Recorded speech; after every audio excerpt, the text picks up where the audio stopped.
CAT, a combined admission test, is attempted by lakhs and lakhs of students each year who are looking to make the cut for various top B schools. But only a few hundred succeed. So what do those who succeed do differently? Let's find out.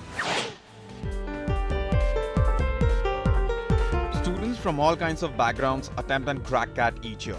What tops the news list is the fact that how many working professionals crack the exam in comparison to freshers.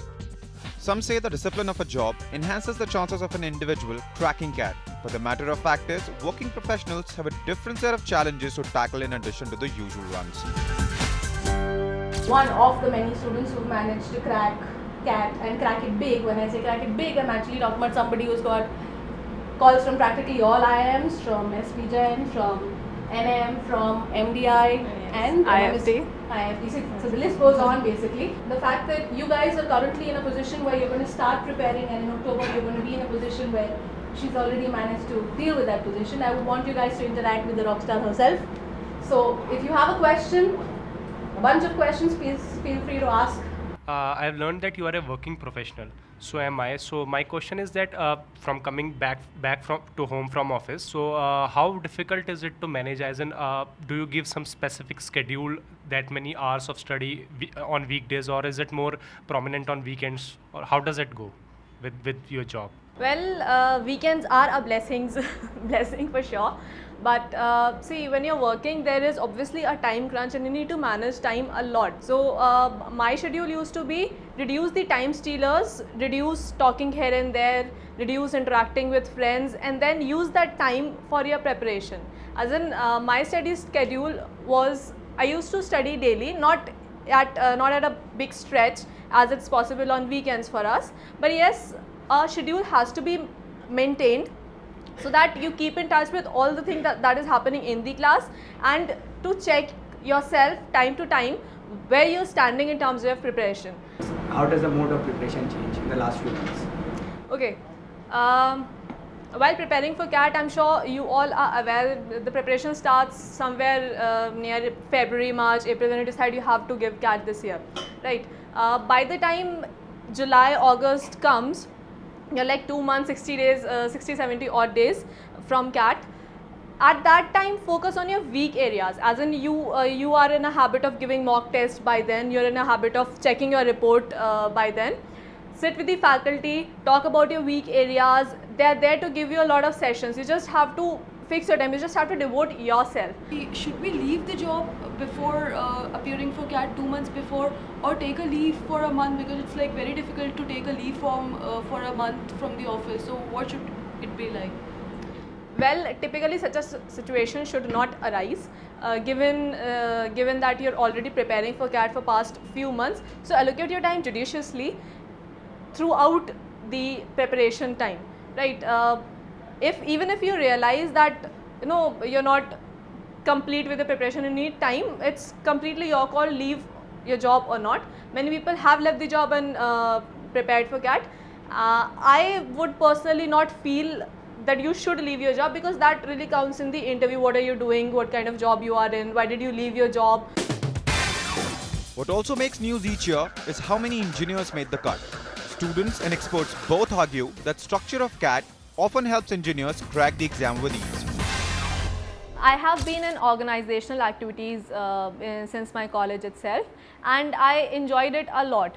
And I realized my interest lies in the holistic approach of everything, and not just specifically a mastered approach towards anything. As an engineer, the kind of profile I'm working at is typically technical profile, but apart from that, I also get to know the different kind of areas that the business is dealing with, which is equally important once you rise the ladder. Right? You cannot stay technical all your life. Vidushi, an engineer by background, worked with Mott MacDonald while preparing for CAT. The fact that she was always a hard-working student only helped her in her endeavor. CAT में ये अपना जब job कर रही थी, job के साथ साथ इसने तैयारी की है, तो पहले से ही डिटरमिनेट थी कि मुझे कोचिंग करनी है और कोचिंग के साथ साथ मैं घर में अपना पढ़ाई कर लूँगी। मैंने कहा कि भाई इससे तो मुझे तो जहाँ तक मालूम है कि CAT की तैयारी के लिए तो लोग सब कुछ छोड़ देते हैं और पूरा इसी पे ध्यान लगाते हैं। बोली नहीं, मैं अपने जॉब के साथ साथ इसको कर लूँगी। तो बड़ा इजी वे में इसने जब पढ़ने बैठती थी तो फिर सब कुछ भूल जाती थी और उसके बाद जब सोती थी तो फिर खूब सोती थी। Help in the form of coaching, Vidushi says, help us especially in the verbal section of the exam as that was her weak area. Well, a simple strategy was follow your teachers religiously. What all they used to teach in class is to come back and revise that, and is to get strong in the fundas in the first few months when I decided to give CAT.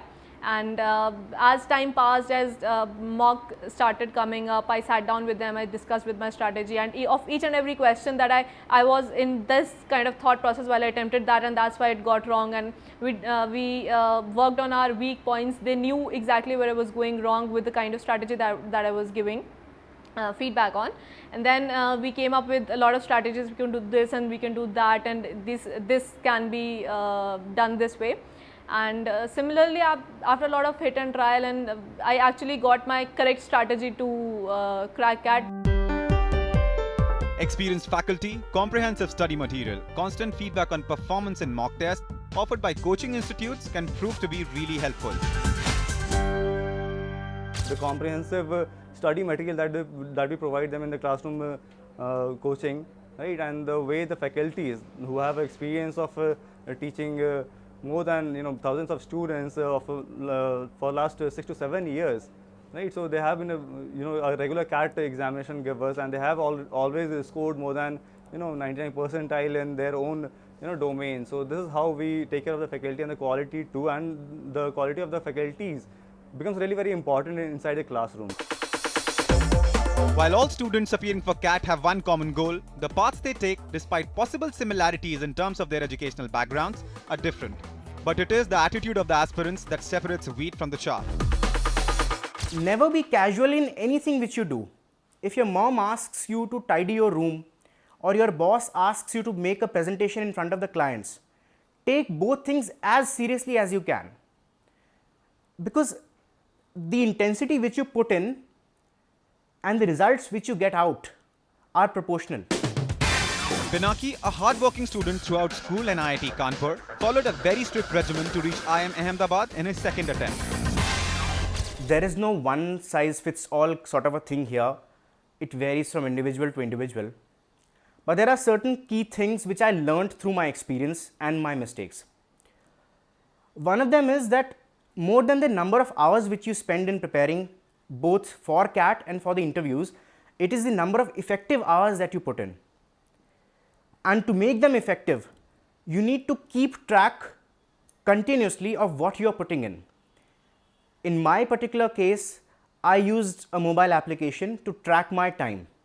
I used to punch in the moment I was sincerely studying, and punch out even when my mind wandered for a minute. Many around him raised eyebrows when he did not go for other IIMs last year, despite having converted the calls.